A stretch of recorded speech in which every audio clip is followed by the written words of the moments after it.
Umur dan online bersama-sama dengan saya Doninus. Dan selamat berjumpa kembali di Facebook, Bapak Ibu sekalian, juga di Instagram Live. Kita bersama-sama untuk mengetahui apa yang sedang kita dapatkan dari Tuhan sepanjang sore hari ini. Dan bersyukur pada sore hari ini di Kota Bandung sangat cerah. Kita berdoa semoga setiap hal yang diberikan oleh Tuhan kepada kita, kita bisa menikmatinya senantiasa. Baik, pada sore hari ini kita akan membahas kembali tentang iman. Kita akan membahas tentang bagaimana hidup disiplin dan berotoritas. Sebentar, Bapak Ibu sekalian, saya akan mengundang bagi Bapak Ibu sekalian untuk hadir di acara ini bersama-sama dengan saya. Ya. Bila ada pertanyaan dari Bapak Ibu sekalian sepanjang pertemuan kemarin dan yang lalu-lalu, di hari ini, saat ini silahkan Bapak dan Ibu bertanya, karena hari-hari besok kita akan masuk ke seri berikutnya, Bapak Ibu. Ya.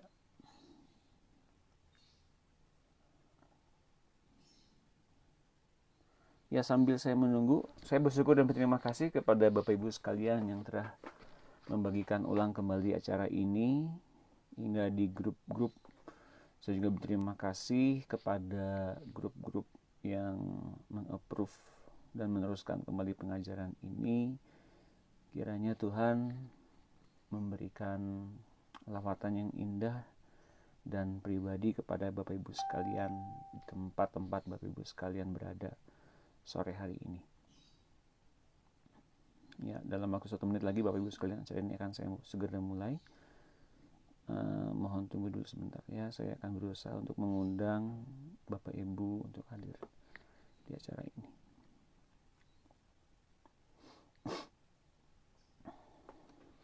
Dalam waktu 1 menit saja. Baik,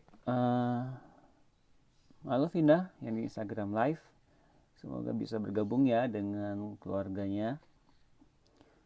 Ini juga hari yang spesial buat salah satu saudara kita, sahabat kita yang sering mengikuti acara online, Pak Roni Yusuf. Terima kasih Pak sudah mengikuti acara ini dan selamat ulang tahun. Kiranya berkat dan lawatan Tuhan memberkati Bapak dan keluarga besar. Sukses selalu dan Tuhan memberkati. Ya, sebentar lagi kan saya mulai acara ini. Dalam kurang dari satu menit.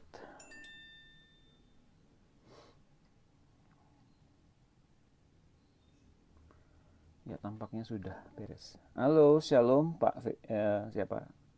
Ya, Ibu VB. Shalom Ibu Ruth. Selamat berjumpa kembali dengan saya dan dengan kami di sini dalam online. Baik, kita akan mulai ya segera. Mari kita berdoa. Haleluya. Bapak surgawi, kami bersyukur sore hari ini kami boleh berjumpa. Kami boleh menguatkan satu sama lain. Kami boleh dikuatkan oleh perkataanmu. Buat perkataanmu itu hidup di dalam roh kami, dan kami mempunyai kehidupan yang berlimpah-limpah.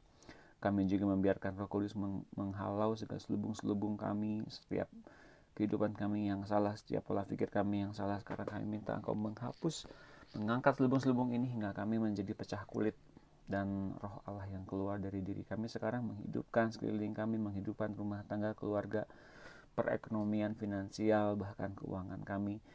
Dalam nama Tuhan Yesus, bahkan Engkau sendiri dan lawatanmu ya Bapa, ya Tuhan Yesus dan Roh Kudus membuat sekitar kami berdampak indah. Diberikan mereka kesembuhan, diberikan mereka pemulihan di dalam Tuhan Yesus, di kota-kota ini, di bangsa ini. Biarlah Kau pulihkan semua tanah-tanah menjadi tanah-tanah yang baik kembali. Di dalam nama Tuhan Yesus kami juga minta sepanjang sore hari ini, pertemuan ini, Kau yang berkata-kata memulihkan hati kami dan membuat kami semakin teguh dalam pengharapan. Terima kasih Bapak, dalam nama Tuhan Yesus kami mengucap syukur. Haleluya. Amin. Baik Bapak Ibu sekalian, salam. Juga saya menyapa Ibu Monica dari Medan dan Pak Yosua. Selamat bergabung ya kita semua sedang menerima yang baik yang dari Tuhan senantiasa. Amin. Saya akan review sedikit mengenai hidup berdisiplin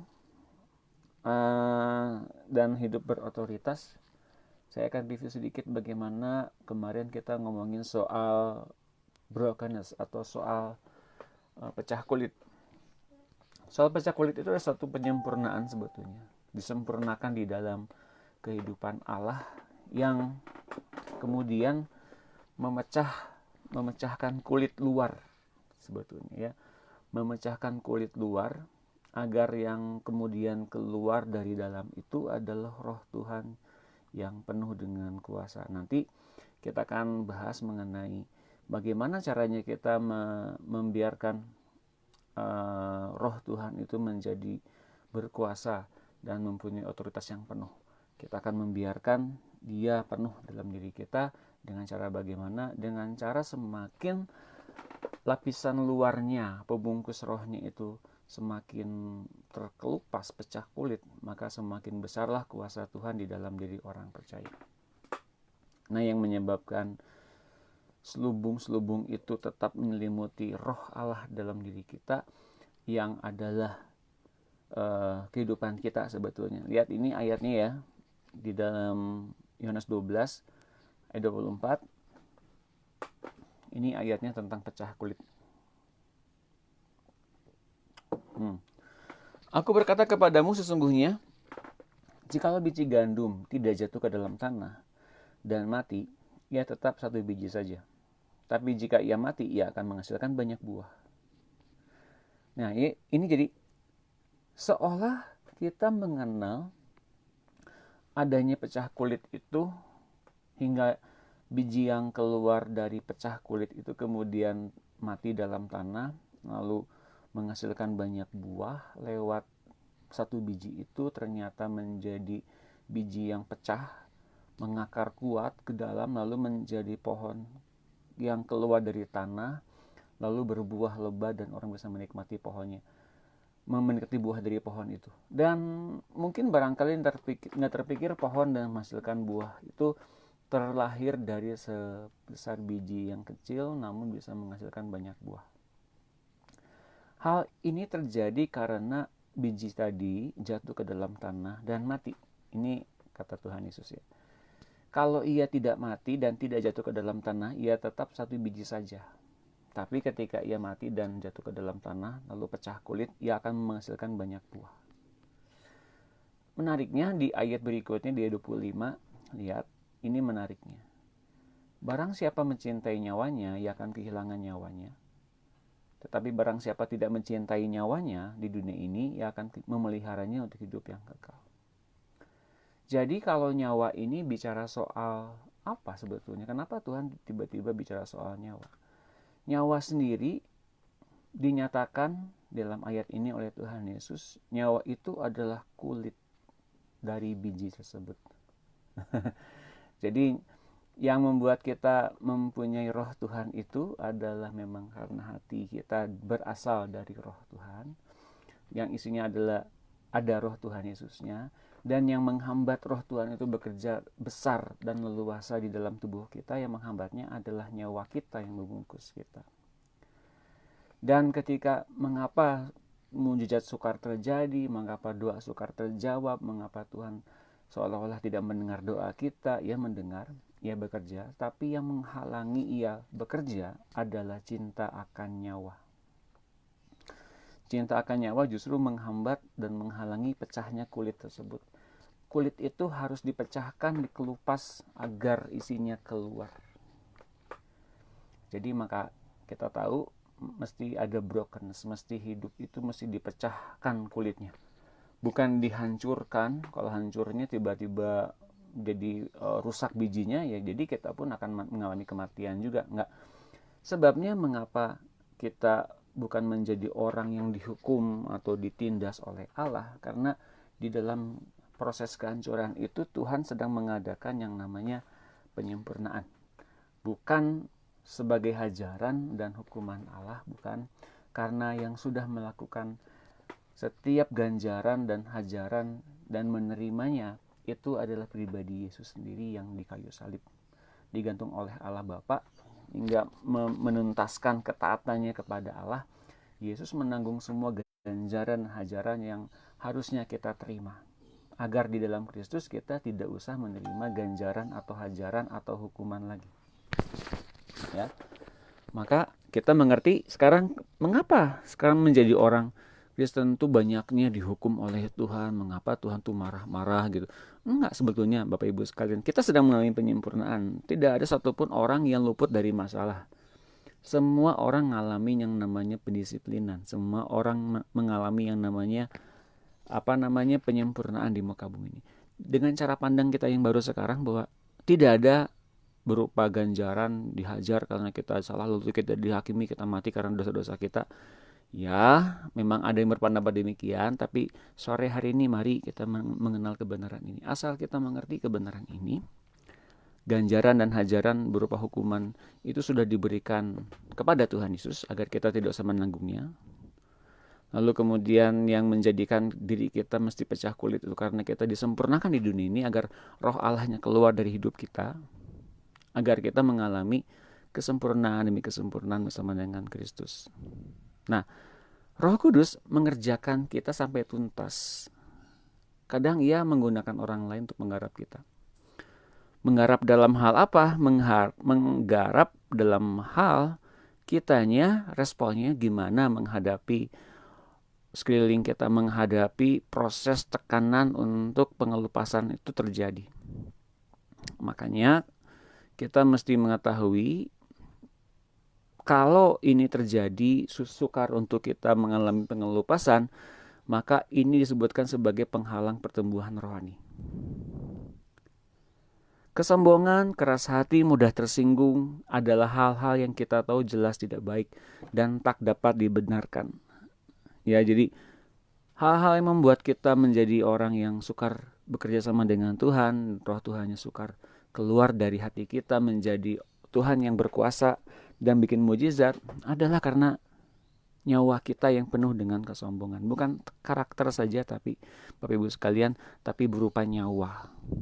Program-program itu ada di dalam darah. Saya tuh orangnya pemarah Pak, nah gitu ya misalnya. Saya tuh orangnya tuh gak terimaan Pak, saya tuh orangnya tuh gak bisa diperlakukannya begitu. Ketika kita menganggap diri kita begitu, ternyata itu sudah mendarah daging di dalam hidup kita. Kesombongan, keras hati, mudah tersinggung, mudah terluka adalah hal-hal yang membuat kita menghalangi proses pengelupasan itu.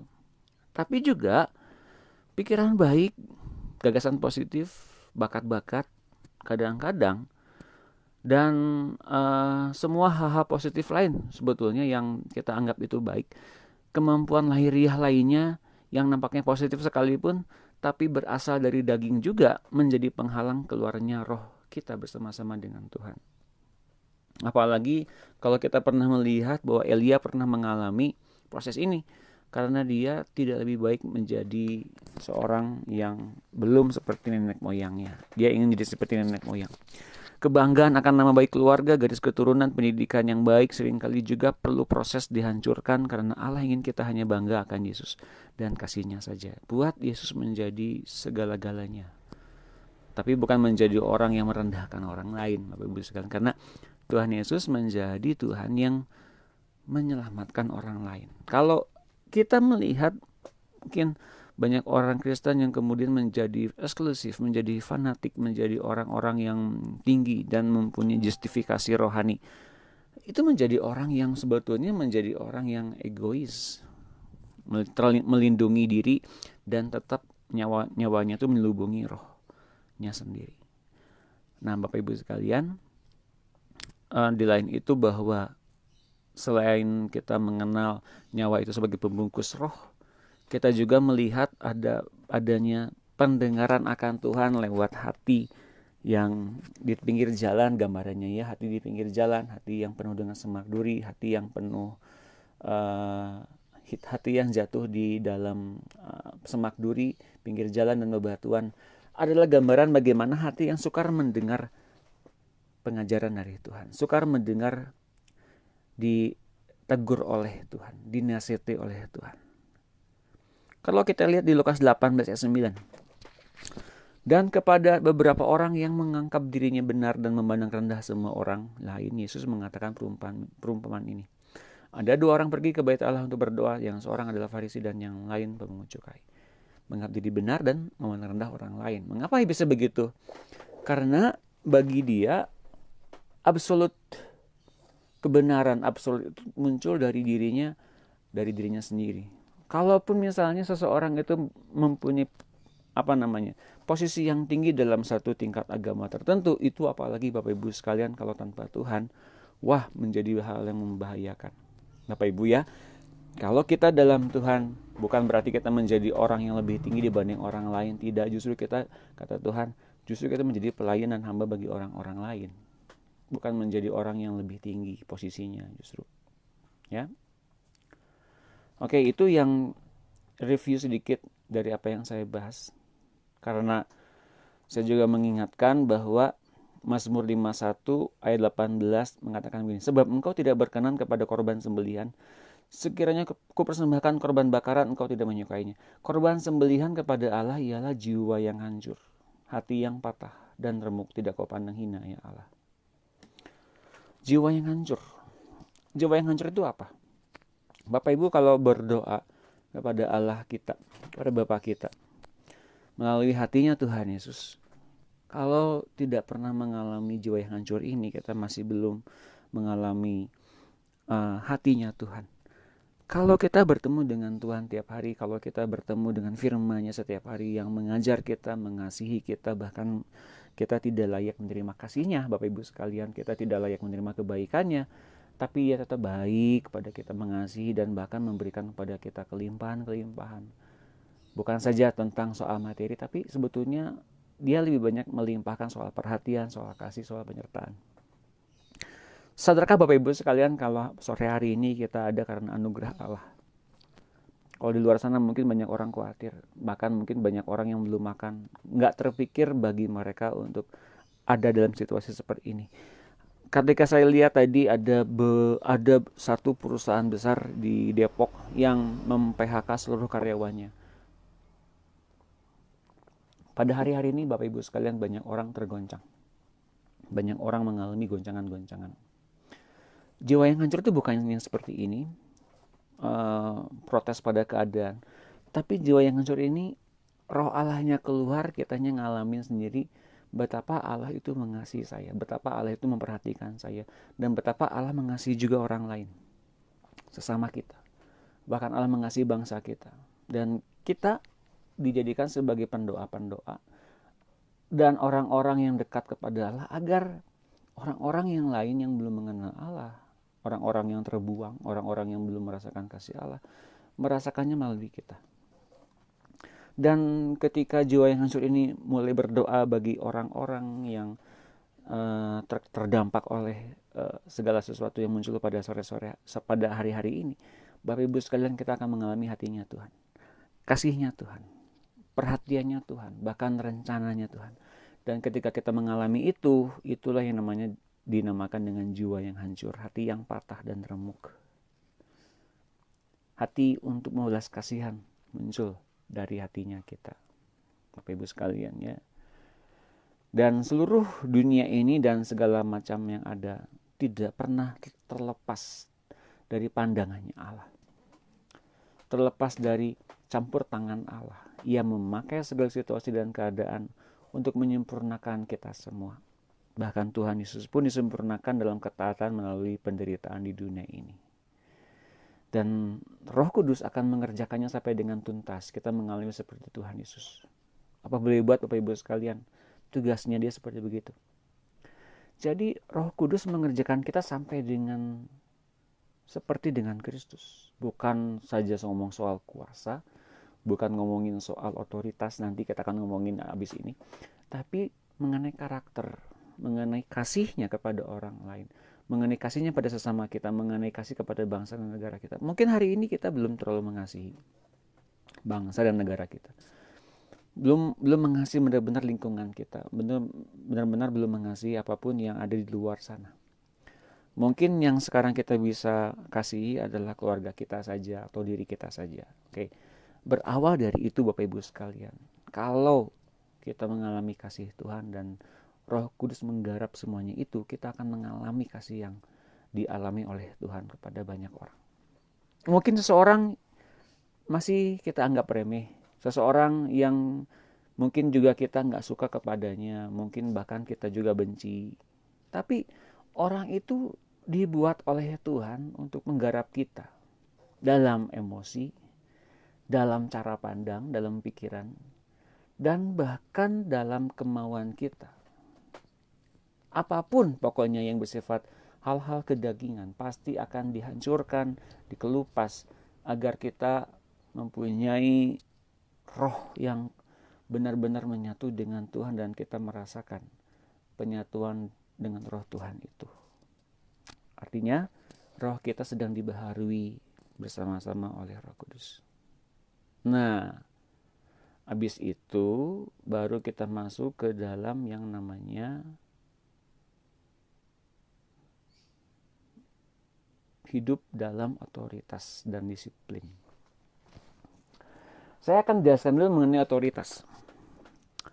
Tubuh Kristus yang sehat mengenal jalur hierarki otoritas, dimulai dari Allah Bapa dan menurunkannya kepada Tuhan Yesus sebagai pemimpin rohani.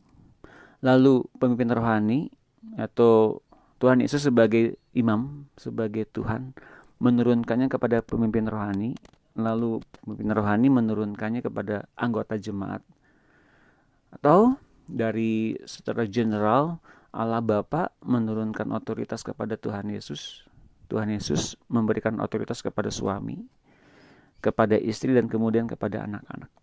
Nah, jalur ini mesti kita ketahui ada di dalam jalur kerajaan Allah. Semuanya dengan tertib dan dengan teratur, kita mesti mengerti ini. Dengan penundukan diri atau submission masing-masing pada tempat yang seharusnya, maka jalur otoritas itu mengalirkan hidup Kristus dan kuasa dari Allah Bapa merata sampai ke seluruh anggota tubuh Kristus. Ya. Nah, saya mau lihat dulu nih, kayaknya ada pertanyaan-pertanyaan ya. Jadi kalau ada hamba Tuhan yang kena corona bukan berarti karena dihajar oleh Tuhan ya Pak. Jadi nggak membuat jemaat jadi jiar artinya. Ya. Tentu saja saya sudah jelaskan rahasia ini di pertemuan di hari apa ya? Hari Rabu minggu yang lalu kalau nggak salah. Coba cek nanti Ibu Monica bangun ya. Jangan cek. Jadi bukan karena dihajar oleh Tuhan atau Tuhan sengaja lalaikan itu, tidak. Tentu saja Tuhan memberikan satu perlindungan pada tingkat tertentu.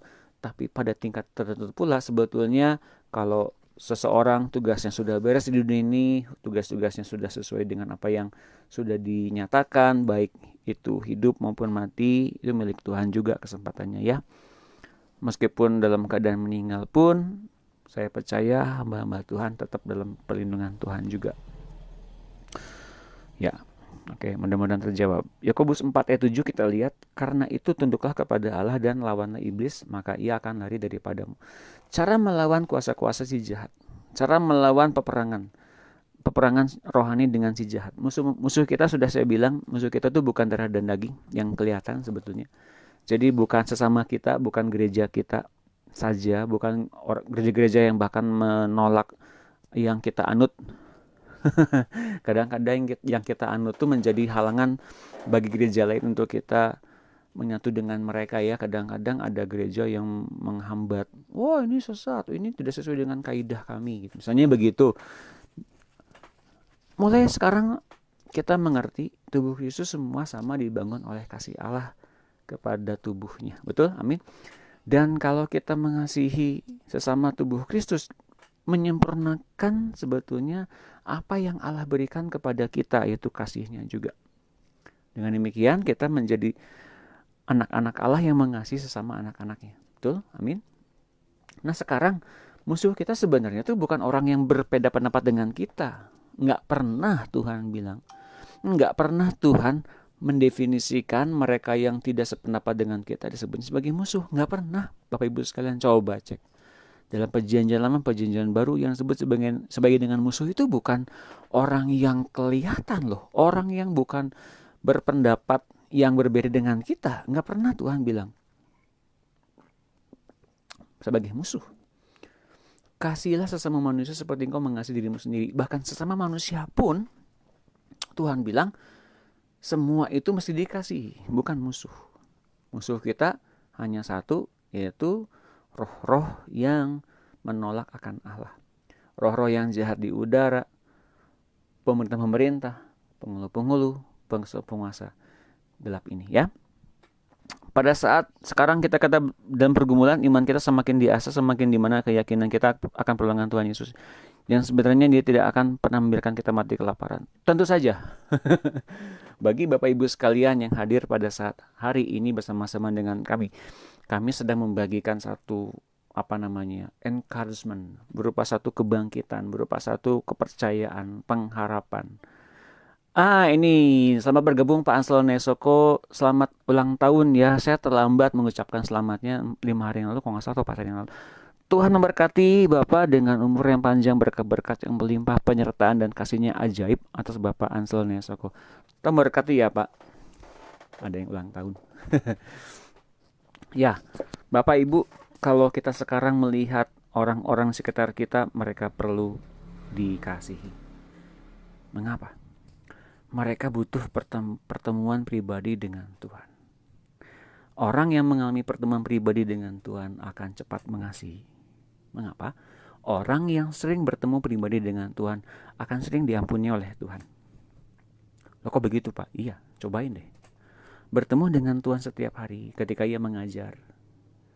Pasti Bapak Ibu sekalian akan diajarkan tentang mengampuni, tentang berbuah, tentang diubahkan. Dan berjumpa pribadi dengan Tuhan artinya kita mendapatkan kesempatan kehidupan yang berlimpah-limpah yang kita terima. Seperti kita dapat makanan, dapat satu semangat yang baru. Dan ketika kita layak dapatkan itu bukan karena kita menyediakan diri saja, tapi karena ia pengen ngomong dengan kita. Itu tandanya ketika ia yang bicara dengan kita, itu tandanya ada pemulihan, ada pengampunan, ada kebangkitan. Dan saudara, Bapak Ibu sekalian yang dikasihi oleh Tuhan, ketika kita mendapatkan itu artinya ia berkenan kepada kita. Jadi kalau kita sekarang mendapati diri kita yang sedekat itu dengan Tuhan, ya praktekkan kasihnya kepada kita itu, juga praktekkan kasihnya kepada orang lain dengan cepat ngampunin, cepat memberkati, cepat mengampuni kesalahan-kesalahan mereka. Dan ingat bahwa setiap kebencian-kebencian jangan kita lihat, jangan kita aminkan, jangan kita terpicu, terintimidasi, bahkan terprovokasi. Kebencian-kebencian itu muncul dari apa? Dari provokasi Bapak Ibu sekalian, dari hati yang gampang tergugah tergugah untuk kita membenci orang lain. Bapak Ibu, kami dan kita semua mari berdoa agar tubuh Kristus tidak mengalami goncangan. Tubuh Kristus harusnya tidak mengalami goncangan. Betul tidak? Nggak mengalami goncangan. Tubuh Kristus harusnya mewartakan keselamatan, mewartakan kasih Allah kepada banyak orang. Amin. Apa yang harus kita lakukan kalau orang itu selalu membuat kita sakit hati atau cepat marah, bukan sekali dua kali, atau tidak sepaham? Apakah kita harus menghindar dari mereka atau bagaimana? Kalau Bapak Ibu sekalian ada orang yang tidak sepaham atau satu kali dua kali menyakiti hati kita dan kita menghindar, kita akan bertemu dengan orang-orang yang sama di mana-mana.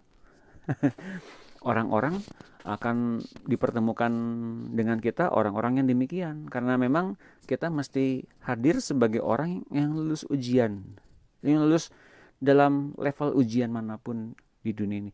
Jadi keadaan apapun, orang manapun pasti akan dipakai oleh Tuhan untuk memakai kita agar kita lulus ujian. Ya Bu. Nah makanya sekarang yang paling penting adalah bagaimana sikap kita, respon kita dalam menghadapi orang-orang tersebut. Apakah kita dengan hati yang lama kita gampang sakit hati, kita gampang kecewa, terus kita gampang menjadi orang yang terluka, atau cepat mengampuni, cepat menerima keadaan orang itu. Orang yang melancarkan aksi-aksi untuk menuduh kita, untuk melukai hati kita, sebetulnya orang-orang yang berusaha untuk menarik kita keluar dari kasih Allah loh. Tapi kita tahu sekarang orang-orang seperti begitu sebetulnya sedang dipergunakan oleh Tuhan juga untuk memberikan kepada kita kelepasan. Asal kita tahu di mana-mana kelepasan terjadi Bapak Ibu sekalian.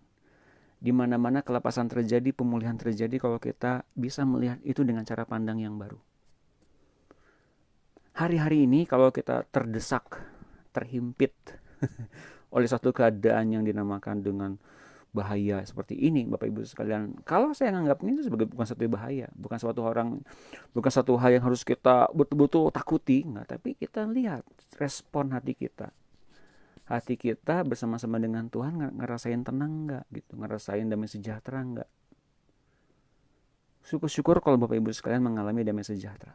Karena untuk itulah Allah memberikan posisi kepada kita itu untuk kita mengalami damai sejahtera. Posisi apa? Dekat dengan Dia. Posisinya dibuat sama seperti Kristus loh, menjadi anaknya. Nah Bapak Ibu, kalau kita mendapati bahwa diri kita dikasihi, dipenuhi oleh Allah, oleh kebaikannya, damai sejahteranya, pengharapannya, siapa yang sanggup memisahkan kita dari kasih Allah? Kematian pun gak akan bisa. Kesulitan apalagi yang sifat namanya hati nggak terima, hati nggak nerima keadilan dan sebagainya. Bapak Ibu sekalian, terlalu sedikit, terlalu remeh bagi kita untuk kemudian melihat itu sebagai hal-hal yang bisa merusakkan kasih kita kepada Allah. Amin. Efesus 4 ayat 16. Daripadanya lah seluruh tubuh yang rapi tersusun dan diikat menjadi satu oleh pelayanan semua bagiannya sesuai dengan kadar pekerjaan tiap-tiap orang, tiap-tiap anggota menerima pertumbuhannya dan membangun dirinya dalam kasih. Nah lalu kita lihat dalam keluarga ya. 1 Korintus 11 ayat 3, ini otoritas yang benar. Tetapi aku mau supaya kamu mengetahui hal ini, yaitu kepala dari tiap-tiap laki-laki ialah Kristus. Kepala dari perempuan ialah laki-laki. Dan kepala dari Kristus adalah Allah. Ini yang jelas otoritasnya. Kepala dari Kristus adalah Allah. Kepala dari laki-laki adalah Kristus. Kepala dari perempuan adalah laki-laki atau suaminya. Hai perempuan-perempuan, ya. Jadi kemanapun Anda pergi, Anda selain menyinarkan kemuliaan Kristus pun, Anda sedang mewakili suamimu di mana-mana loh. Jadi gitu ya representasinya ya. Dan di mana-mana baik suami maupun perempuan atau seorang istri, kita mau merepresentasikan Kristus di mana-mana. Karena Kristus juga menampilkan Allah Bapa. Itu nanti secara umum Bapak Ibu sekalian boleh nanti lihat di video saya di rumah Pak Budi dan Bu Leni, di selengkapnya di buku 11 tentang keluarga, itu banyak ngebahas. Di situ saya banyak ngebahas tentang keluarga. Nanti silakan cek videonya. Akan panjang kalau saya bahas di sini. Nah, lalu bagaimana dengan terhadap pemimpin rohani? Sistem pemuridan yang kita sekarang kerjakan sekarang merupakan sistem multi-level. Multi-level yang sekarang berkembang dalam sistem pemasaran barang-barang eksklusif sebenarnya Tuhan Yesus sendiri yang menciptakannya. Jadi segala di dunia ini yang merupakan multi-level itu sebetulnya mereka mencontoh apa yang pernah Tuhan kerjakan 2000 tahun yang lalu. Kita bukan membentuk satu organisasi, tapi keluarga Allah, di mana unsur hubungan guru dan murid harus tetap ada. Dan kontak pribadi harus ada agar terjalin hubungan yang hidup. Kontak pribadi dan hubungan guru dan murid. Ada transfer hidup Tuhan Yesus dari guru kepada murid. Dalam sistem ini, guru harus menanggung kesalahan murid-muridnya. Sedang bila murid-murid berjalan benar dan berbuah lebat, gurunya juga ikut diberkati dan mendapat anugerah dari hasil pelayanan muridnya. Kadang-kadang Bapak Ibu sekalian kalau sudah mengalami ini ya, kita punya satu keluarga, anak kita misalnya mengalami hal-hal yang tidak mengenakan, tidak mengalami hal-hal yang tidak menyenangkan, yang menderita selain anaknya juga orang tuanya. Betul tidak? Dan kalau Bapak Ibu sekalian menjadi seorang pengajar, menjadi hamba Tuhan, apalagi jadi gembala, mungkin ngalamin ini. Kadang-kadang jemaat itu tidak mengerti bagaimana hidup seperti yang diajarkan oleh gembalanya. Maka yang nanggung kesalahan pertama kali, siapa sih ngajarinnya nih? Gembalanya nih, ngaco nih gembalanya. Nah, Bapak Ibu sekalian, sering kali orang-orang yang mempunyai posisi tertentu dalam tubuh Kristus menanggung orang-orang di bawahnya, sering kali begitu. Jadi makanya kita mesti menghormati para hamba-hamba Tuhan, para pemimpin rohani yang menjadi pelindung bagi kita semua. Apalagi pelindung-pelindung tersebut berdoa bagi kita, berdoa bagi nyawa kita. Mereka diberikan kuasa untuk itu loh. Jadi Bapak Ibu sekalian yang mengalami hubungan yang buruk dengan gembalamu, dengan pemimpin rohanimu, dengan bapak rohanimu, dengan kakak rohanimu sekalipun, atau pada orang-orang yang mempunyai level pemimpin, ya berdoa agar hati kita dipenuhi dengan kasih Tuhan, dan kasih yang sama juga memenuhi mereka, dan buat Bapak Ibu mengalami kasih yang melimpah agar setiap asumsi, prasangka, praduga itu tidak ada. Iblis hari-hari ini sangat senang untuk membangun satu karakter terpecah belah. Habis terpecah belah, maka tubuh Kristus gampang diinjak, gampang dianiaya. Ya, ini satu pernyataan. Tadi sore saya dengar 2 pendeta gereja saya terkena COVID. Tiba-tiba hati saya sedih dan menangis. Itu bagaimana ya Pak? Apakah hati lama saya belum hilang? Maksudnya hati lama belum hilang, sedih itu sedih gimana ya? Sedih untuk berdoa, silahkan. Tapi kalau hati lamanya takut lagi, ya berarti ya hati yang lama masih berkata ya, nggak boleh itu Bu Monika. Kalaupun masih ada hati lama, ayo kita kemarin udah praktikin, buang lagi ketakutannya ya. 1 Timotius 5 ayat 17, penatua-penatua yang baik pimpinannya patut dihormati 2 kali lipat, terutama mereka yang dengan jerih payah berkhotbah dan mengajar. Jadi kita memberikan penghormatan lebih kepada mereka yang menjadi penatua-penatua dalam pemimpin, dalam memimpin. Ibrani 13 ayat 17, taatilah pemimpin-pemimpinmu dan tunduklah kepada mereka, sebab mereka berjaga-jaga atas jiwamu, sebagai orang-orang yang harus bertanggung jawab atasnya. Dengan jalan itu mereka akan melakukannya dengan gembira, bukan dengan keluh kesah, sebab hal itu tidak akan membawa keuntungan bagimu. Bapak Ibu sekalian, sore hari ini saya diingatkan kembali dengan doa saya yang pernah saya nyatakan di satu pertemuan di kelas pemberian ini secara online ya. Dan secara online tersebut tiba-tiba ada satu pernyataan yang harus saya bagikan tapi tidak secara online. Lalu saya matiin acaranya, lalu saya ngomong di antara kami semua, kita mesti berdoa bagi para pemimpin kita. Ini jauh sebelum ada virus COVID. Yuk kita doa bagi pemimpin negara kita, Pak Jokowi. Beliau akan mengalami hal-hal yang sulit. Bahkan ada ancaman yang besar yang sedang mengancam nyawanya.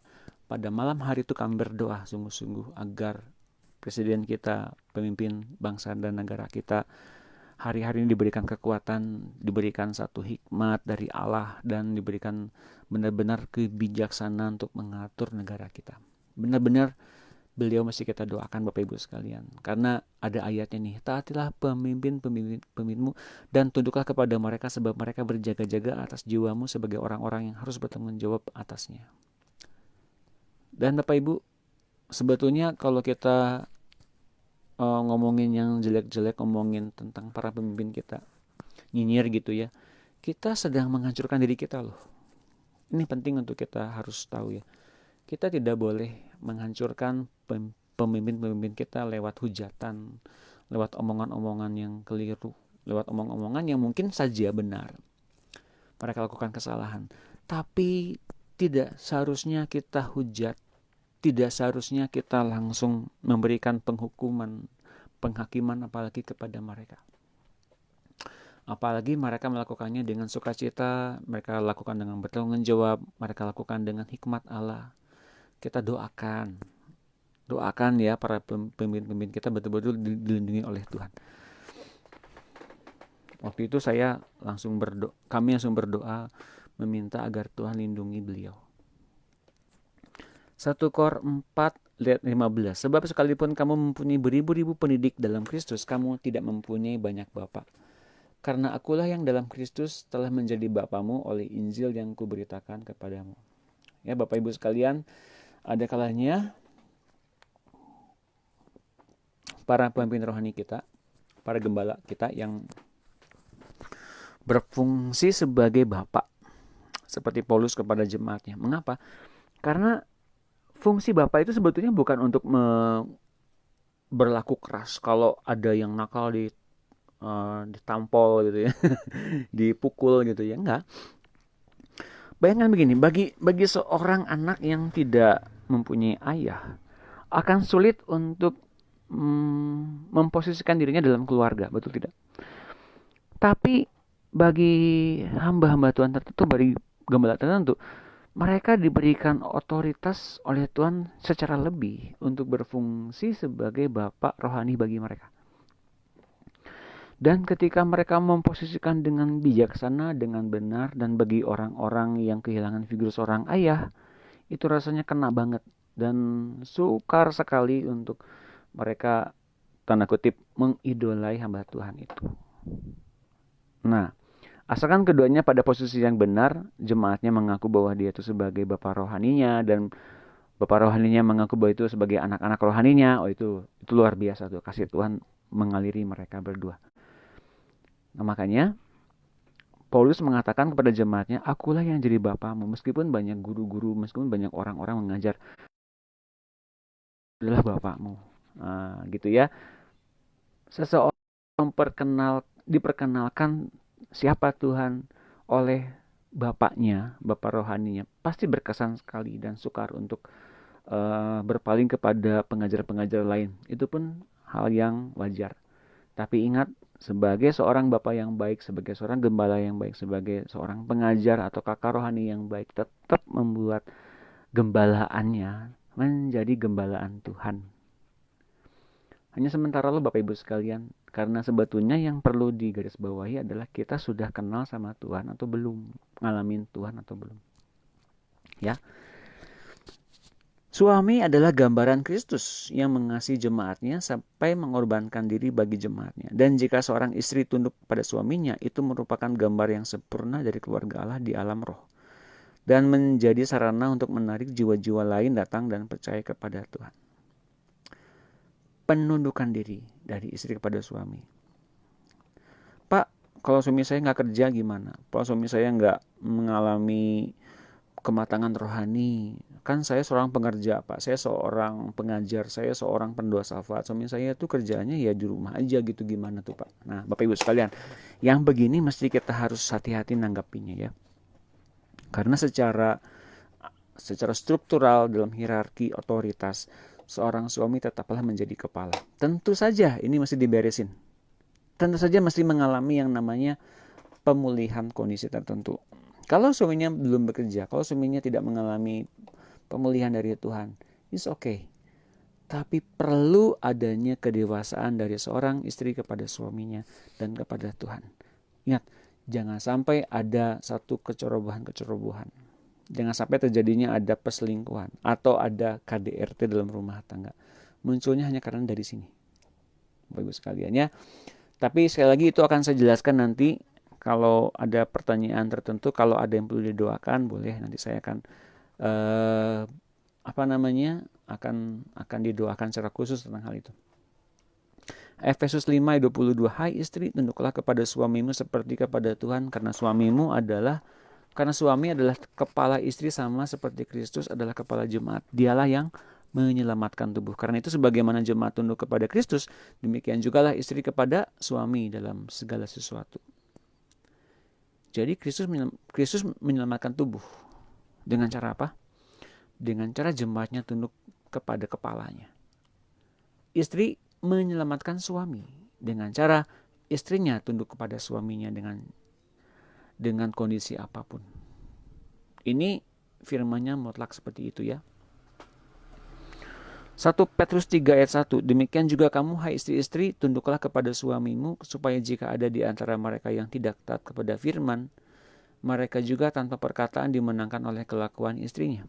Jika mereka melihat bagaimana murni dan salehnya hidup istri mereka itu. Jadi perkataan-perkataan dan kelakuan-kelakuan istri secara benar di hadapan Tuhan dan di hadapan orang-orang ternyata memenangkan suaminya. Jadi, hai si istri, yang engkau dapati dari Tuhan adalah bagaimana Tuhan akan memulihkan suamimu lewat hidupmu dulu. Amin.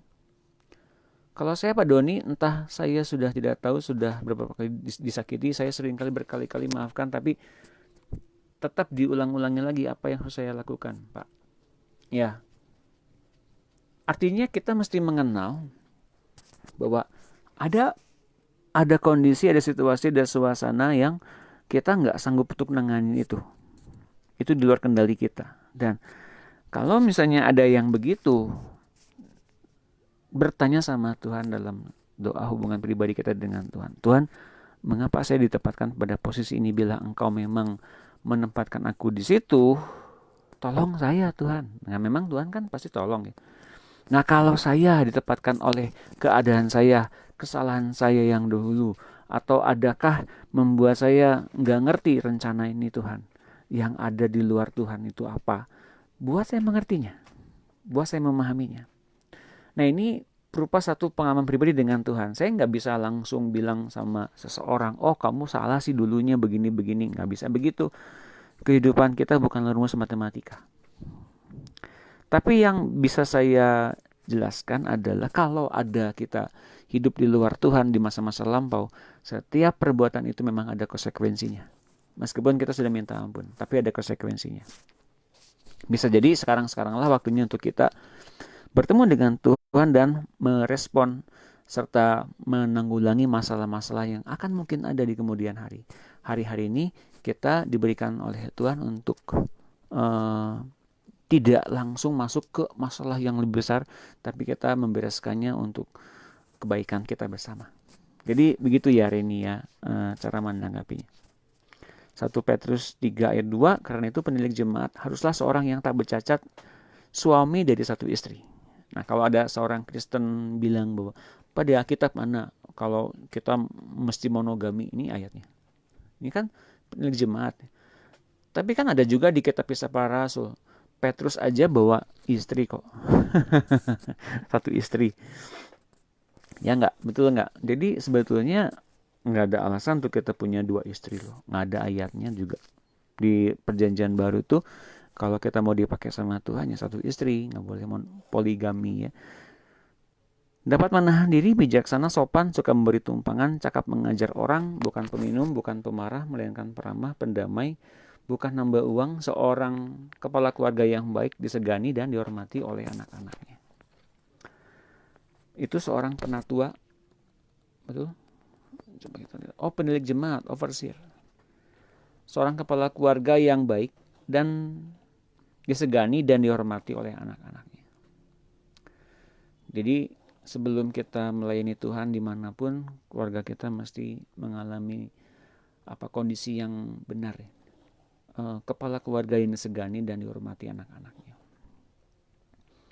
Nah sekarang bagaimana tuh kalau misalnya kondisi kita sebagai anak kepada orang tua? Hormat dan tunduk kepada orang tua adalah kehendak Allah untuk orang-orang yang takut akan Allah. Bagi Bapak Ibu sekalian yang hari ini dulu kurang baik hubungannya dengan orang tua. Bagi Bapak Ibu sekalian yang dulu pada saat menikah tanpa orang tua ketahui, ya, lalu kabur gitu dari rumah, lalu mengalami hubungan yang buruk dengan orang tua hingga hari ini. Mulai kita harus mengalami terobosan. Mulai kita mengalami pemulihan dari Tuhan. Mengapa? Kalau ternyata hubungan kita buruk dengan orang tua, yang terjadi pun kemudian hubungan kita buruk dengan gembala kita, dan ada hubungan yang rusak kita dengan Tuhan. Gambar diri rusak kepada Tuhan. Kita lihat dulu ya. Ada pertanyaan nih rupanya. Kalau saya suami saya pecandu narkoba, nggak tanggung jawab sama keluarga. Kita udah punya anak 1 laki-laki, saya tinggal di Malaysia. Dia ada perempuan baru dan udah punya anak. Sekarang mereka sudah bisa karena gak cocok juga. Sekarang dia cari saya, minta balikan lagi sama saya karena saya kasihan anak kita. Ya, Ibu nanti doa lagi ya, Ibu Rizky. Ibu doa lagi, benar-benar doa, karena pemulihan terjadi bisa pada siapapun dengan kondisi apapun. Pilihannya ada di dalam keputusan ibu. Saya tahu ini berat buat ibu, tapi keputusan tetap ada di tangan ibu. Saya berdoa secara khusus nanti biar ibu mengalami pemulihan dari Tuhan. Ya. Nah, kalau istrinya selingkuh bisa ya Pak suaminya kawin lagi. Banyak pandangan begitu sekarang. Nah, begini. Kita mesti mengenal yang namanya otoritas ini agar kenapa? Agar hubungan kita dengan orang-orang kita kasih berjalan dengan semestinya, dengan tertib, dengan kudus. Termasuk dalam perkawinan dan rumah tangga serta keluarga kita. Kalau kita mengalami masalah kemudian dengan pasangan kita, kita mulai perhatikan nih, di atas kita bagaimana, di bawah kita bagaimana. Di atas kita ngalamin hal yang sama, berarti kemungkinan besar kita mesti perlu adanya kelepasan. Ya. Tapi kalau anak kita yang kemudian akan seperti cenderungnya seperti kita nanti, seperti kita kepada orang tua kita, ini hati-hati Bapak Ibu sekalian. Mesti adanya tindakan yang lebih preventif dan lebih khusus. Kalau kita melihat masa depan anak-anak kita itu kelak akan mirip seperti kita, apalagi itu Bapak Ibu sekalian. Kita mesti punya belas kasihan kepada anak-anak kita. Jadi bagi Bapak Ibu sekalian yang memang mengalami ini secara langsung, nanti kelak kalau diperlukan kita doa secara khusus, ya. Karena ini mesti ditangani secara benar. 1 Petrus 5 ayat 5, demikian jugalah kamu hai orang-orang muda, tunduklah kepada orang-orang yang tua, dan kamu semua rendahkanlah dirimu seorang terhadap yang lain, sebab Allah menentang orang yang congkak, tapi mengasihani orang yang rendah hati.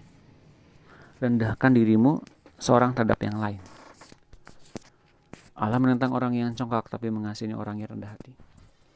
Keluaran 20:12, hormatilah ayahmu dan ibumu, supaya lanjut umurmu di tanah yang diberkati Tuhan Allahmu kepadamu. Nah, lanjut umur itu tandanya kita mengalami umur yang panjang. Dan di dalam umur yang panjang pun kita mengalami berkat-berkat dari Tuhan secara penuh.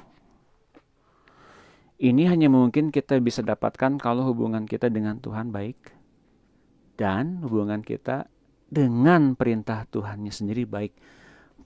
Apa itu perintah-perintah Tuhan? Di antaranya kita mesti menghormati ayah dan ibu kita.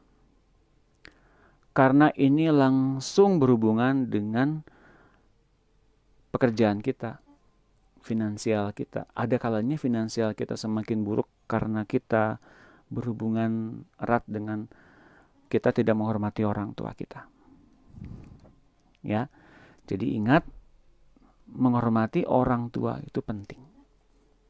Supaya lanjut umur kita di tanah yang dijanjikan Tuhan kepada kita. Ya. Bab berikutnya mana ya? Sebentar. Ya. Nah, tadi terhadap keluarga, orang tua, sekarang terhadap lembaga manusia. Ini kalau kita berlaku sebagai satu warga negara atau warga negara gereja. Hidup anak Allah harus menjadi terang bagi bangsa-bangsa, terutama bangsa di mana ia tinggal. Mereka yang selalu protes dan melanggar aturan pemerintah bukan menjadi berkat, tapi mendatangkan malapetaka bagi bangsanya. Peperangan kita bukan melawan hukum negara, tapi melawan roh jahat yang menguasai negara itu. Nah, Bapak Ibu sekalian, sekarang mengapa kita kemarin berdoa agar kita diberikan oleh Tuhan menjadi pendoa syafaat, menjadi penjaga.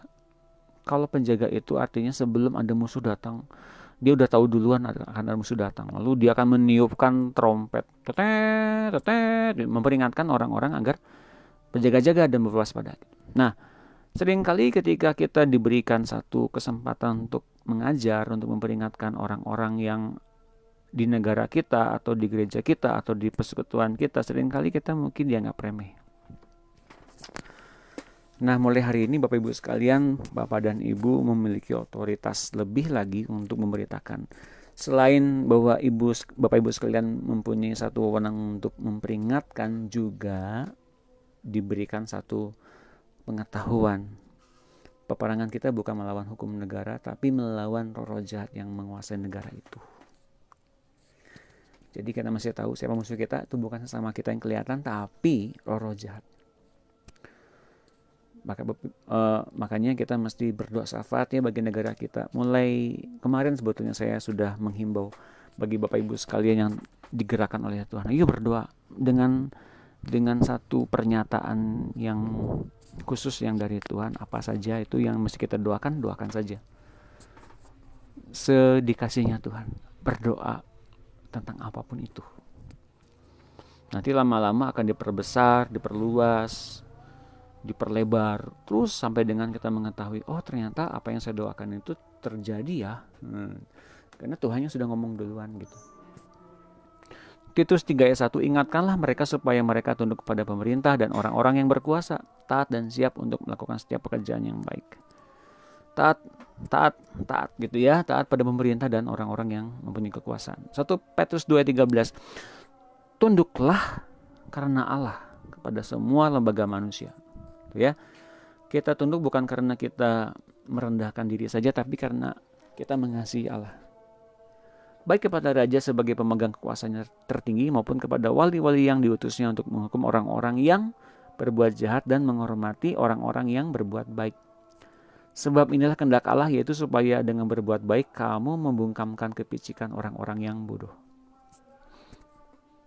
Nah, orang-orang yang bodoh itu diantaranya orang-orang yang ngomong sembrono, ngomong tentang kutuk, ngomong tentang hal-hal yang buruk, merugikan secara langsung kepada bangsa dan negara secara alam roh, dan juga merugikan dirinya sendiri, merugikan keluarganya, rumah tangganya, anak-anaknya gitu ya. Jangan sampai kelakuan merugikan ini menghancurkan banyak orang. Hal ini biasanya menular Bapak Ibu sekalian. 1 Petrus 2:18, hai kamu hamba-hamba, tunduklah dengan penuh ketakutan kepada Tuhanmu, bukan saja kepada orang yang baik dan peramah, tapi juga kepada yang bengis. Pak, kalau pemerintahannya itu sekenanya aja gitu Pak, gimana? Ini ada ayatnya. Tunduklah penuh dengan ketakutan kepada Tuhanmu. Meskipun orangnya bengis pun perlu kita tunduk loh. Waduh Pak. Ini benar ya Bapak Ibu sekalian, kita mesti ketahui ini ada kebenaran dalam Alkitab yang perlu kita ketahui. Nah Pak, saya memilih untuk tidak taat aja Pak, ini bertentangan dengan hati saya. Wah gitu ya. Oke, ada peringatannya. Ketidaktaatan akan otoritas yang ditetapkan Allah kepada kita, terus kita melawan, pada dasarnya adalah pemberontakan terhadap Allah. Jalur otoritas akan terputus dan iblis dengan mudah akan memasukkan kekacauan. Bahaya loh Bapak Ibu sekalian kalau kita melanggar ini ya. Oh berarti ini bukan hukum kasih dong Pak. Oh bukan, justru ini kita dilindungi oleh Tuhan. Dengan cara kita mengasihi Tuhan maka kita dilindungi oleh Dia. Tapi kalau rasanya ini saya tidak menurut dia begini, apakah saya tidak mengasihi Tuhan? Iya. Pada dasarnya Tuhan ingin melindungi siapapun. Pada dasarnya. Termasuk orang yang jahat sekalipun Pak. Iya. Termasuk orang yang gak tahu berterima kasih sekalipun Tuhan ingin lindungi. Tapi ingat, kita mesti beritakan kasih Tuhan ini kepada siapapun yang rasanya tidak layak. Tapi kita mesti praktekkan kasih itu Bapak Ibu sekalian. Bila itu terjadi, maka perbaikan hanya dapat dilakukan bila mereka yang telah insaf kembali lebih dulu ke tempatnya yang semula pada jajaran otoritas ilahi, sambil menarik yang lain dalam kasih. Yang sekarang bisa kita lakukan adalah yang udah ngerti dulu, masuk dulu ke dalam pelindungan Allah dan dipulihkan dan diberikan kembali otoritas yang tepat. Menuntut dan menghukum yang berontak bukanlah jalan anugerah. Ingat itu ya. Pak, itu tidak layak Pak, dapat satu pengampunan Pak. Orang itu memang tidak layak Pak, karena orang itu sudah menyakiti hati saya. Nah ini stop. Bukan jalan anugerah. Sebisa mungkin siapapun saja yang mau, ya sekarang yang mau diubahkan saja dulu deh. Masuk gitu dalam anugerah Allah ini. Pak, bagaimana cara kita mendoakan orang yang selingkuh sehingga sulit untuk merubah karena selalu mengulangi perbuatannya sampai bertahun-tahun? Apakah dia terikat dengan roh jahat? Karena ketika sudah didoakan hamba Tuhan tapi masih dilakukan. Satu, perbuatan yang dilakukan baik dengan sadar maupun tanpa sadar, baik sudah didoakan berulang kali oleh hamba Tuhan manapun, itu ada ikatan.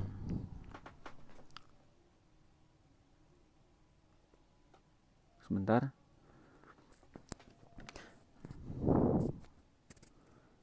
Saya mengulangi dulu tadi yang di Instagram Live.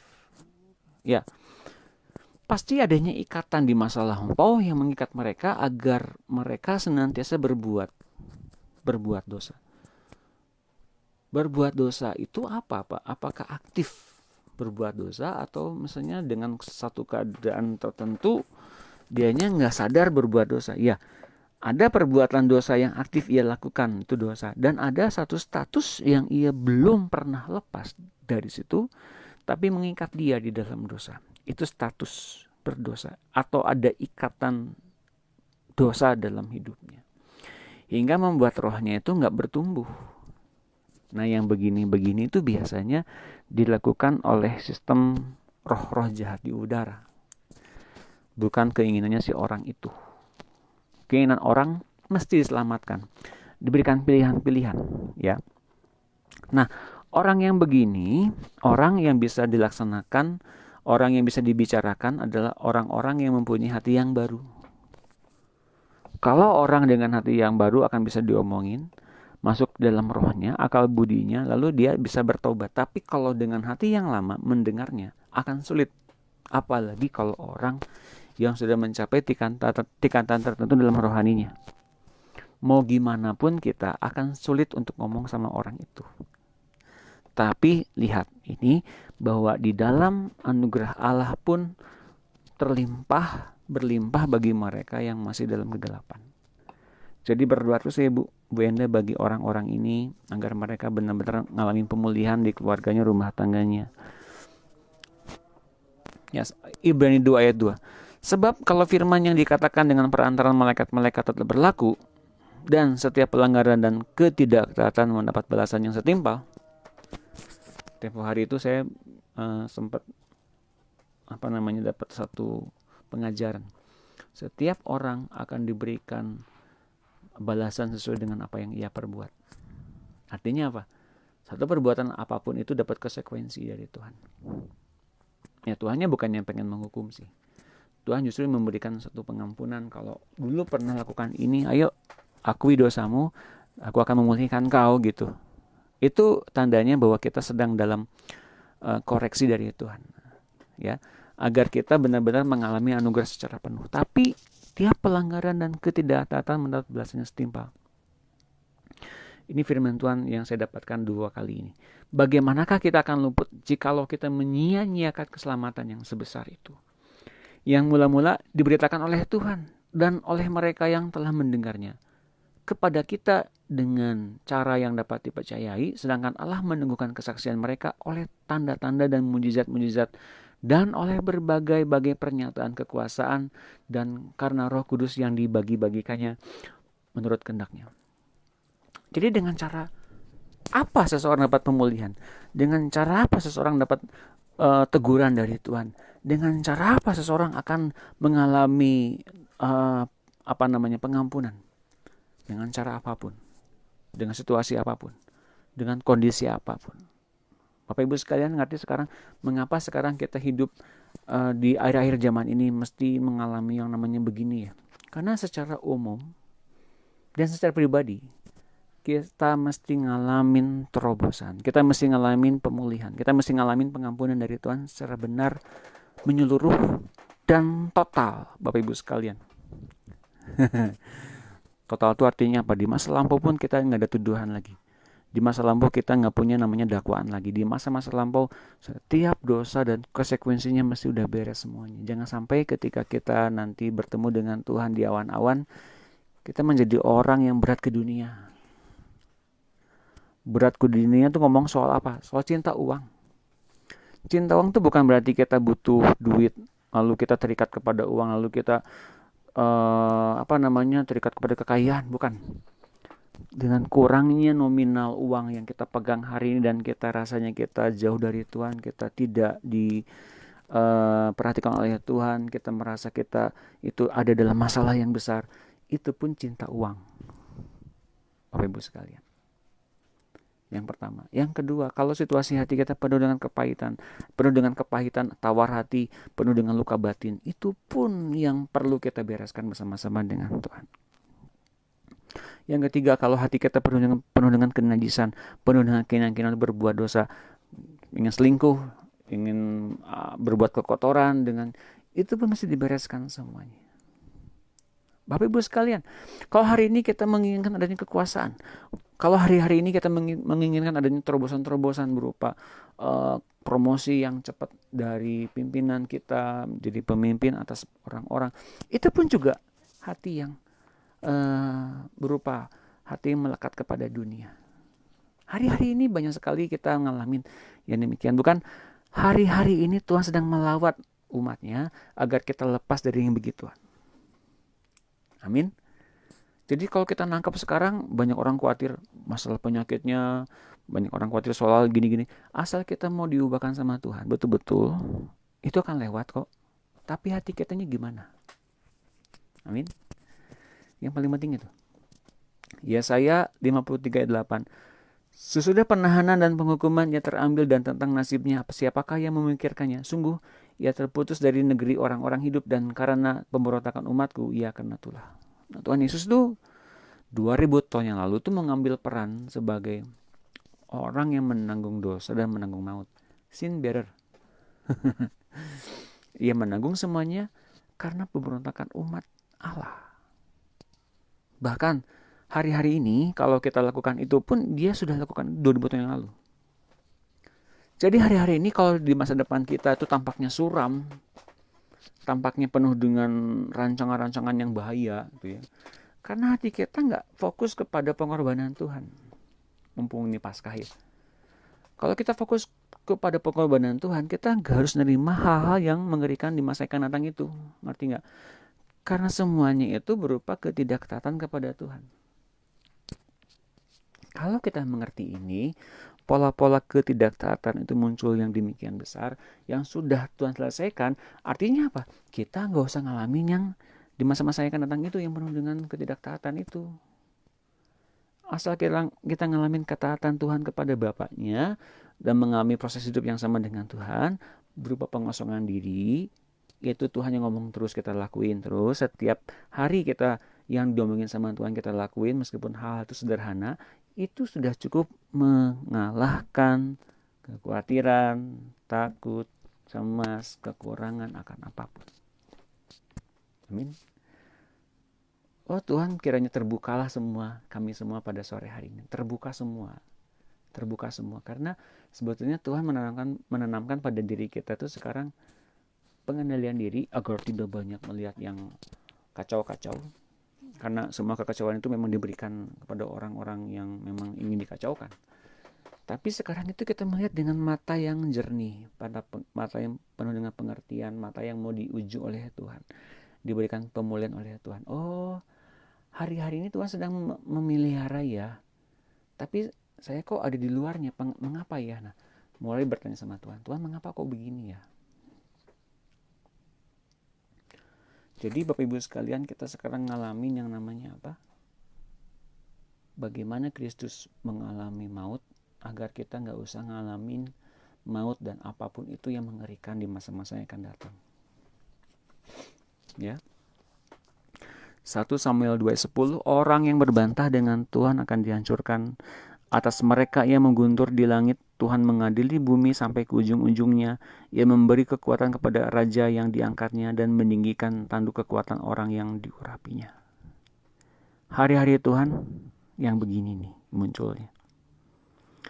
Orang yang berbantah dengan Tuhan. Tuhan mengapa yang begini-begini buat saya? Saya kan menjadi umat pilihanmu. Tuhan mengapa saya tidak menerima keadilan yang daripadamu. Tuhan mengapa begini? Saya kan orangnya baik Tuhan. Orang yang berbantah dengan Tuhan akan dihancurkan. Atas mereka yang menguntur dari langit, Tuhan mengadili bumi sampai ke ujung-ujungnya. Tuhan mengadili bumi itu apa artinya? Tuhan memberikan keadilan. Siapa saja yang berhak mendapatkan keadilannya berupa pemeliharaan, keselamatan, kesehatan, umur yang panjang, berkat-berkat yang melimpah, penyertaannya yang ajaib dan dahsyat, Tuhan berikan kok. Mengapa Tuhan memilih Naaman dari Syria, dipulihkan dari kustanya? Pada masa-masa itu banyak orang kusta di negeri Naaman di Syria. Banyak orang kusta, tapi mengapa Tuhan sembuhkan Naaman? Dengan hanya kelakuan perintah yang simpel. Ayo kamu berendam di sungai ini 7 kali. Habis 7 kali, kustanya hilang. Dia kali pertama ketika ia nyemplung ke sungai itu, dia bilang, tahu gini mah, ngapain datang ke sini? Di negeri saya juga banyak sungai. Sungai lebih bagus, lebih indah, lebih jernih. Ini mah apaan? Sekali, 2 kali, 7 kali sembuh. Bapak Ibu sekalian. Mengapa Tuhan ngomong sama Naaman dan menyembuhkan Naaman? Meskipun lewat Elisa. Bapak Ibu sekalian, mengapa Tuhan perhatikan kita?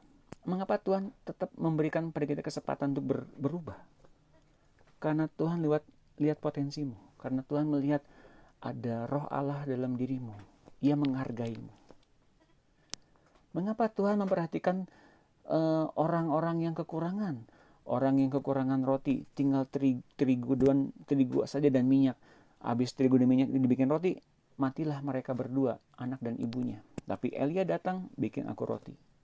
Wah, nggak bisa, ini aja roti tinggal sedikit gini. Gimana mau ngasih makan kamu? Aku makan roti ini aja terakhir kali langsung mati deh udah. Nggak ada makanan lagi. Wah, nggak akan mati. Sekali-kali kamu tidak akan mati. Bikin dulu buat aku. Akhirnya dibikinin, itu anak dan ibu terpelihara. Sampai 3 bulan habis kelaparan, mereka tetap terpelihara. Mengapa Tuhan perhatikan mereka berdua? Banyak orang kelaparan. Sepanjang 3 bulan nggak turun hujan tuh banyak orang kelaparan. Mengapa Tuhan perhatikan orang janda di Sarfat? Mengapa janda orang yang ditinggalkan oleh Nabi itu diperhatikan oleh Tuhan juga? Tuhan milih loh. Tuhan milih, perhatikan siapapun saja yang mau diubahkan. Yang mau merespon. Yang mau diubahkan sama Tuhan. Tuhan pilih.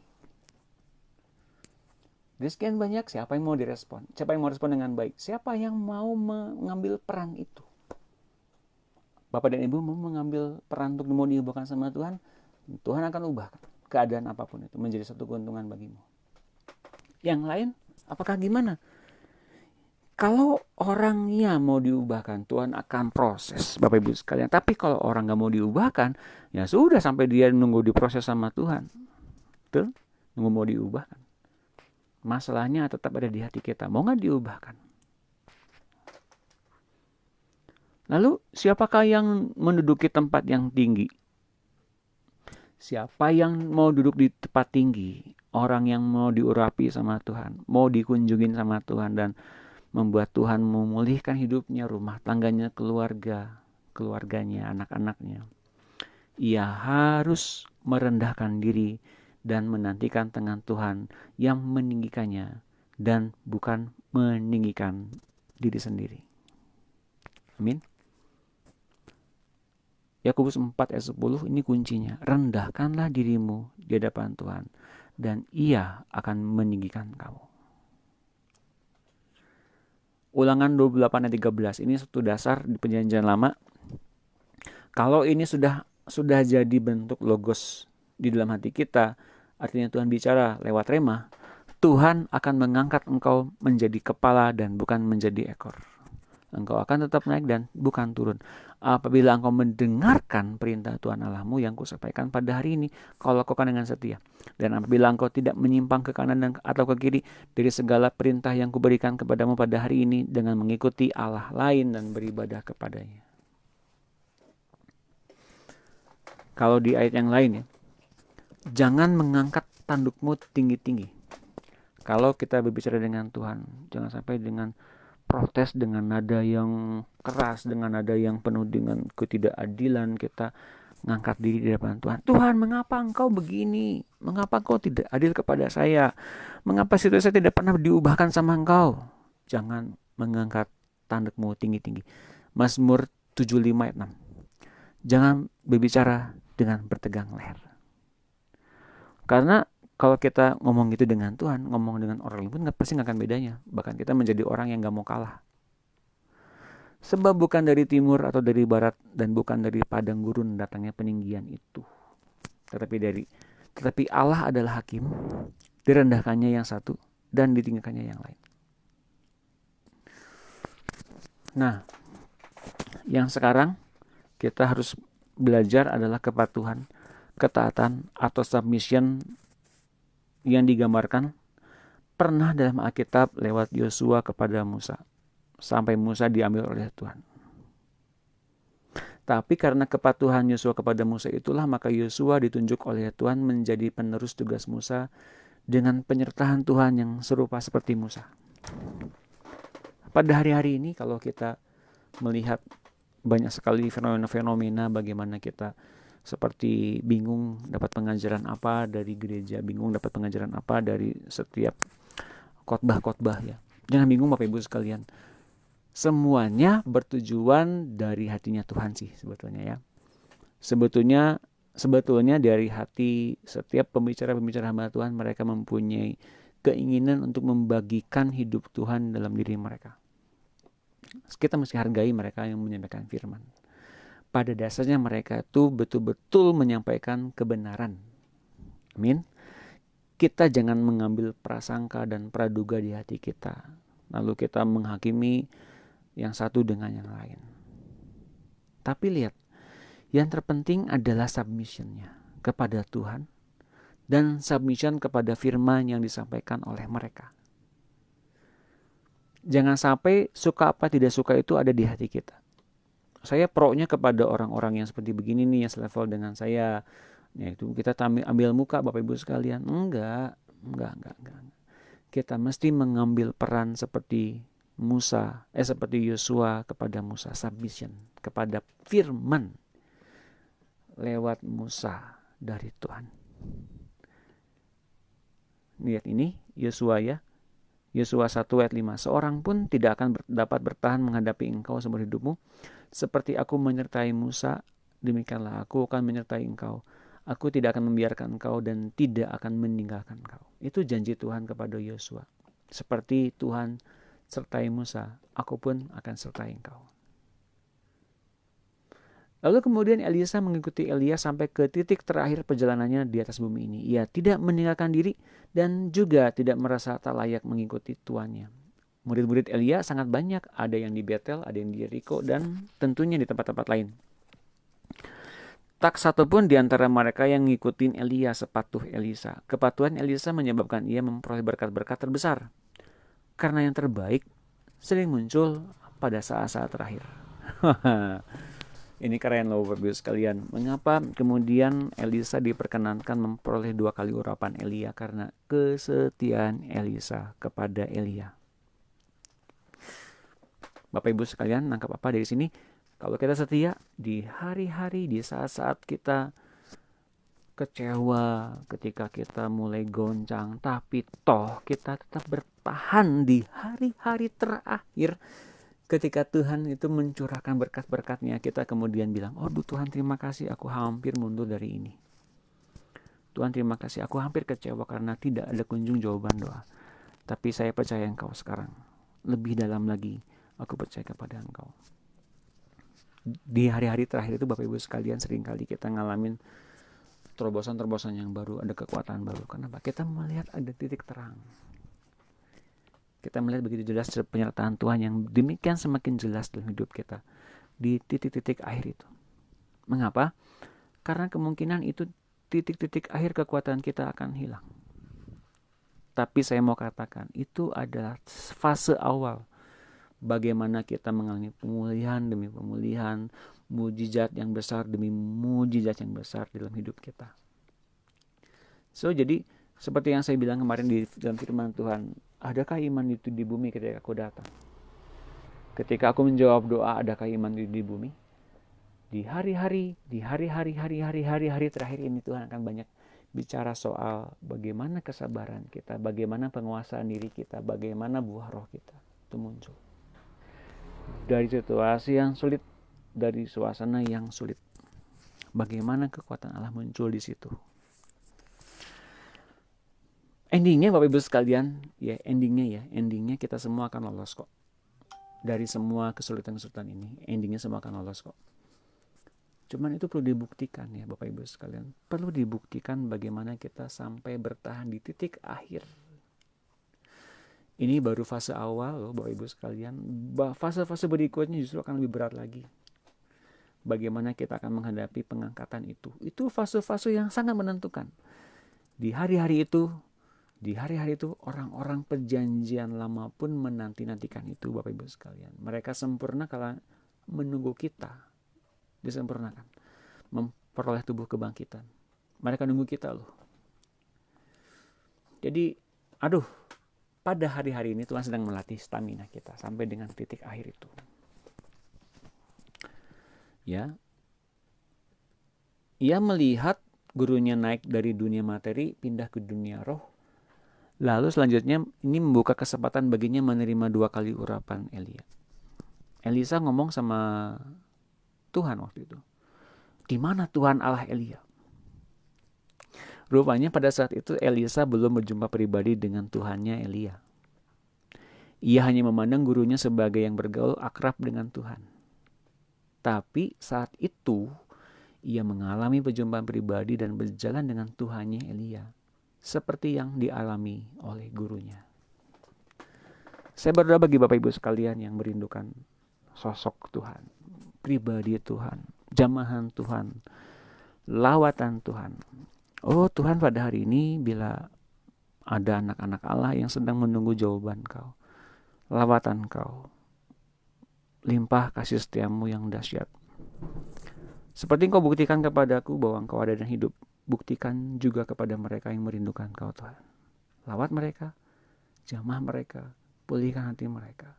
Seperti Engkau memulihkan aku, pulihkan juga hati mereka Tuhan. Seperti Engkau menjawab doa-doaku, jawablah juga doa-doa mereka Tuhan, dengan mujizat-Mu, dengan cara-Mu yang ajaib itu, dan dengan lawatan-Mu yang dahsyat dalam rumah tangga mereka, kehidupan pribadi mereka, ministry mereka. Engkau yang garap semuanya. In Jesus' name. Amin. Ya, tergenapi dan terjadi ya dalam hidup Bapak Ibu sekalian.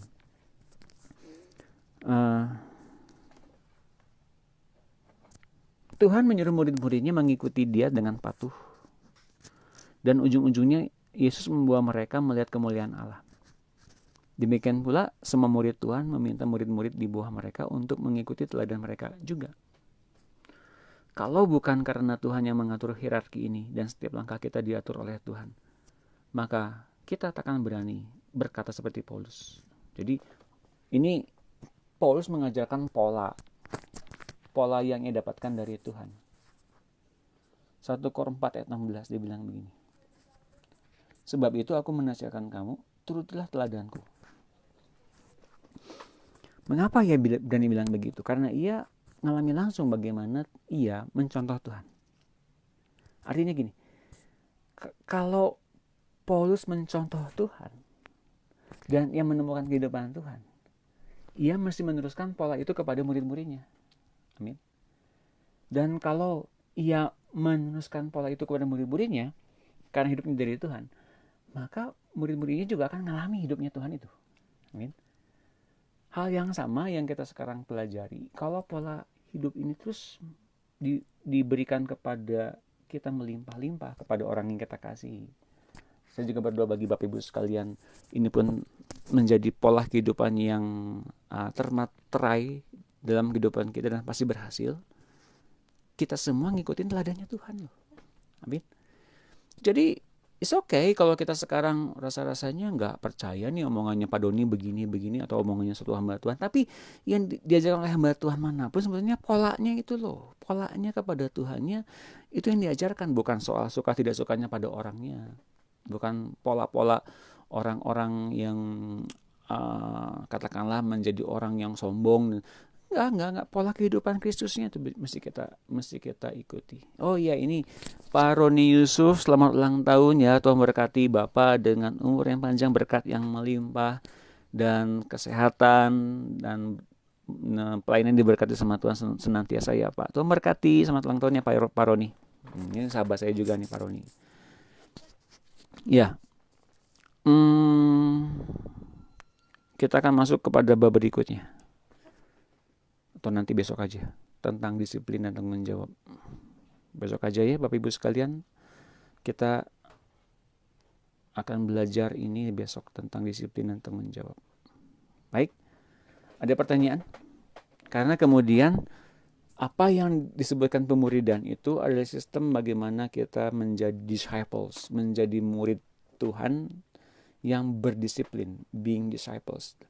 No discipleships without discipline. Tidak ada sistem pemuridan tanpa adanya disiplin. Saya bukannya seorang yang langsung seperti guru bilang kamu nakal gitu ya, enggak. Di dalam ikut Tuhan sebetulnya kita misalnya begini ya, saya sedang membagikan firman sejam setengah. Apakah sejam setengah bisa merubahkan kita? Belum tentu. Sejam setengah bisa mengubahkan cara pandang kita? Belum tentu Bapak Ibu sekalian. Mungkin barangkali sepanjang 2 minggu ini saya bagikan firman. Apakah bisa merubah kita? Belum tentu juga. Tapi respon kita kemudian menentukan bagaimana Tuhan mengubahkan kita. Amin. Respon kita akan kenyataan dari Tuhan yang terbaru inilah yang kemudian bisa mengubahkan kita. Apakah kita mau stay di hari-hari sebelumnya, atau kita mau diubahkan hari ini kemudian kita menjadi orang yang diubahkan terus-menerus besoknya oleh pertemuan ini, itu beda perkara Bapak Ibu sekalian. Jadi terlepas dari apapun respon kita pada sore hari ini, mari Tuhanlah yang membuat kita diubahkan terus-menerus agar seperti Dia, bukan seperti saya. Mari kita dudukkan kepala, kita berdoa. Mau berdoa pada sore hari ini ya Tuhan. Biarlah Engkau yang menguduskan kami semua, membuat kami semua serupa dengan-Mu, karena kami berasal dari Padamu juga. Bahkan Engkau sendiri datang ke hati kami, membuat kami sama seperti Engkau. Kami adalah anak-anak Allah yang dikhususkan, dikuduskan, dan dibenarkan, juga diberi kemuliaan yang sama seperti apa yang Kau punya. Mari Tuhan, bangun semua kami. Buat hati kami pulih. Buat kami hanya mendengar isi hati-Mu saja. Itu hati yang baru yang Kau berikan bagi kami. Buat kami ngalamin apa yang menjadi hak kami sebagai anak Allah, yang penuh dengan mujizat, yang supernatural menurut dunia ini, yang apapun saja yang Kau nyatakan, apa yang pernah Kau punya dan apa yang Kau punya, apa yang akan kami punya bersama-sama dengan Engkau buktikan itu ada sekarang di dalam roh kami. Tergambar itu dalam alam pengertian kami, tergambar itu sekarang dalam akal budi kami, dan kami menerimanya dengan sukacita, dan kami merespon dengan banyak mengasihi, banyak mengampuni, banyak memberkati. Yuk kita doa sama-sama ya, ikuti kata-kata saya. Tuhan Yesus, saya mau seperti-Mu, saya mau banyak ampunin, mau banyak memberkati, mau banyak memulihkan, mau banyak menyelamatkan. Ajar saya Tuhan mengampuni orang-orang yang bersalah kepada saya. Entah itu orang yang menyebalkan, entah itu orang yang menyakiti hati saya, atau membuat saya menjadi orang yang rendah, enggak terhormat. Semuanya itu, semua dari mereka itu, aku ampuni semuanya. Baik itu orang-orang yang dekat dengan saya ataupun yang jauh, atau bahkan orang-orang yang tidak bertemu dengan saya lagi. Buat saya ngalamin hati yang baru ini Tuhan. Buat semua hati yang baru ini melimpah dengan kasih-Mu. Hingga besok hari ketika saya berjalan, saya bertemu dengan orang-orang, dengan cara apapun Kau jamah hati saya, buat saya mengalami Engkau. Mari Roh Kudus, buang hati lama saya. Beri kepada saya hatinya Tuhan Yesus. Aku berdoa dalam nama Tuhan Yesus. Mari Roh Kudus, Kau buat semuanya menjadi bening seperti kristal. Hati kami mendengar suara Tuhan. Hati kami mendengar dan dilawat oleh Tuhan. Hati kami merespon dengan baik apa yang Tuhan mau. Kami mau memberkati, kami mau lepaskan pengampunan, kami memperkatakan, saya yang sekarang bukan saya yang dulu. Hati yang lama ini saya mau buang. Saya mau ngampunin, saya memberkati, dan saya mau melepaskan berkat. Berkat melimpah atas keluarga saya, atas rumah tangga saya, atas pekerjaan saya, atas pelayanan saya. Dalam nama Tuhan Yesus, berkat-berkat Allah turun. Damai sejahtera turun. Pengharapan yang baru muncul. Dalam nama Tuhan Yesus. Haleluya. Bapa Surgawi, Kau yang memberkati mereka semua. Kau memberkati mereka menjadi pendoa-pendoamu. Buat mereka ngalamin siapa Tuhan. Buat mereka ngalamin siapa Engkau. Kami berdoa sepanjang hari ini, sisa hari ini. Buat mereka ngalamin Kau. Buat mereka ngalamin vision, perjumpaan pribadi dengan Engkau Bapa, dengan Tuhan Yesus, dan dengan Roh Kudus. Dalam nama Tuhan Yesus. Biarlah mereka sekarang ngalamin apa yang dulu mereka belum ngalamin. Buat mereka mengalami Allah bukan dari doktrin. Bukan mereka ngalamin Allah bukan dari apa kata orang. Tapi mereka berjumpa pribadi dengan Allah yang mengampuni. Dengan Allah yang memberkati. Dengan Allah yang menghapuskan kesalahan-kesalahan. Dalam nama Tuhan Yesus kami mengucap syukur. Haleluya. Amin. Baik Bapak Ibu sekalian. Pak Giovanni Dedi, ikuti nanti kata-kata saya ya. Yang di Facebook tadi. Doanya ikuti saja. Itu menjadi satu pattern bagi Pak Giovanni Dedi. Baik Bapak Ibu sekalian, sampai di akhir acara. Jangan lupa besok jam yang sama akan ada lagi bahasan di edisi terakhir tentang disiplin dan tanggung jawab. Hari ini belum selesai juga Bapak Ibu sekalian. Jadi habis buku 2 ini kita akan belajar bagaimana secara struktural di dalam tubuh Kristus kita bisa praktek di dalam gereja kita. Mulai praktekkan Tuhan, ngalamin Tuhan di dalam kehidupan kita masing-masing, terutama dalam tubuh Kristus. Baik, sampai jumpa besok. Tuhan memberkati. Selamat malam.